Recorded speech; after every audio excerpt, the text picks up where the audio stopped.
saya Kaspul Asror, NIM 2019-15-11-32, kelas 5E.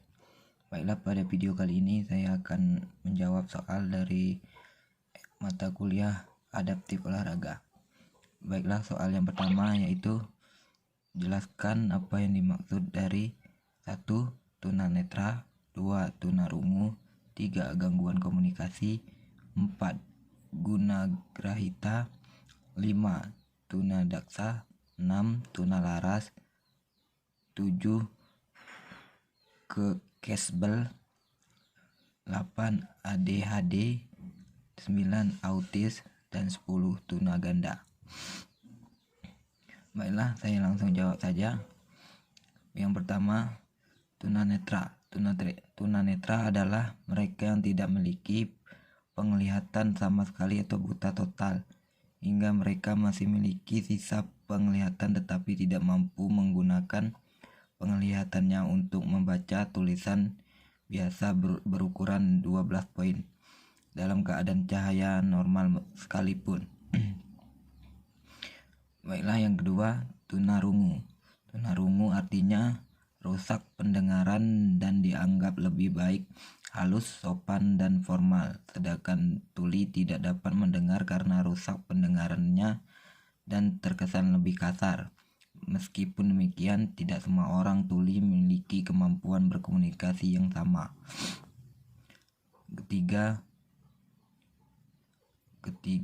gangguan komunikasi. Gangguan adalah suatu hal getaran atau gelombang yang mendistorsi pengiriman pesan dalam bagian komunikasi. Gangguan mengakibatkan perbedaan selang pesan yang diterima oleh penerima atau receiver dengan pesan yang dikirim oleh sumber atau source. Yang keempat, tunagrahita. Tunagrahita adalah sebutan bagi orang yang dengan kemampuan intelektual dan kognitif yang berada di bawah rata-rata dibandingkan anak pada umumnya. Kondisi ini dapat terjadi pada bayi setelah dilahirkan, sejak bayi berada di dalam kandungan atau selama proses persalinan. Yang kelima, tunadaksa. Tunadaksa adalah suatu keadaan yang terganggu atau rusak sebagai akibat dari gangguan bentuk atau hambatan pada otot, sendi, dan tulang dalam fungsinya yang normal. 6. Tunalaras.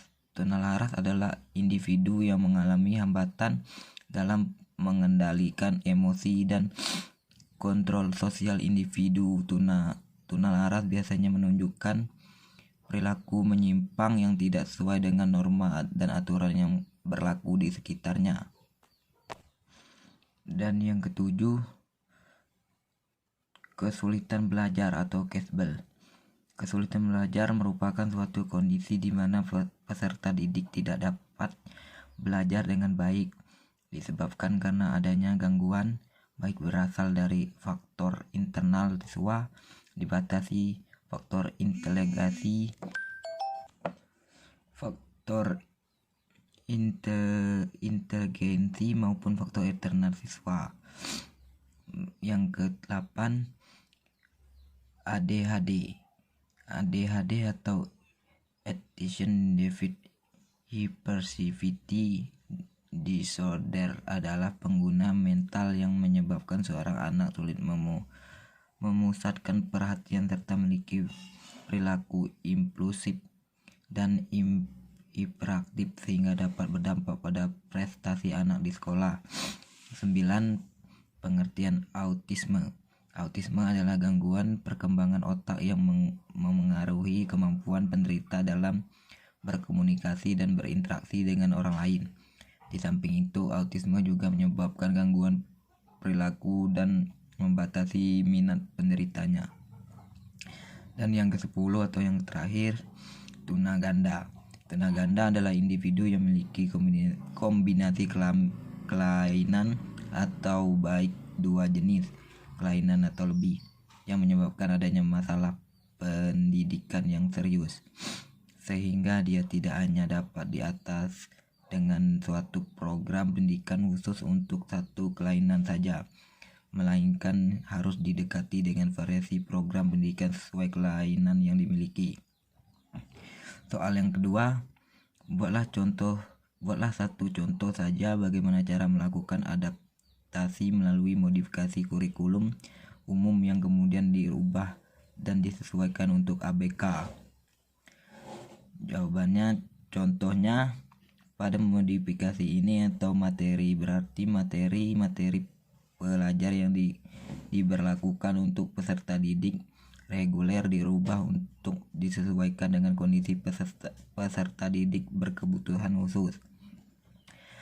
Modifikasi ini atau materi dalam pendidikan inklusif dapat dilakukan dengan A. Untuk anak berkebutuhan khusus yang memiliki inteligensi di atas normal, materi dalam kurikulum sekolah reguler dapat digemukkan atau diperluaskan dalam perdalam dan atau ditambah materi baru yang tidak di kurikulum sekolah reguler, tetapi tersebut dianggap penting untuk anak berbakat.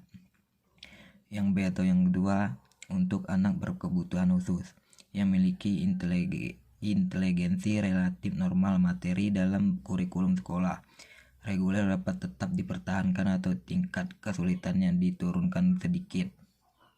Yang ketiga atau yang terakhir, untuk anak berkebutuhan khusus yang memiliki inteligensi di bawah normal atau anak lamban belajar atau tunagahita, materi dalam kurikulum sekolah reguler dapat dikurangi atau diturunkan tingkat kesulitannya seperlunya atau bahkan dihilangkan bagian tertentu.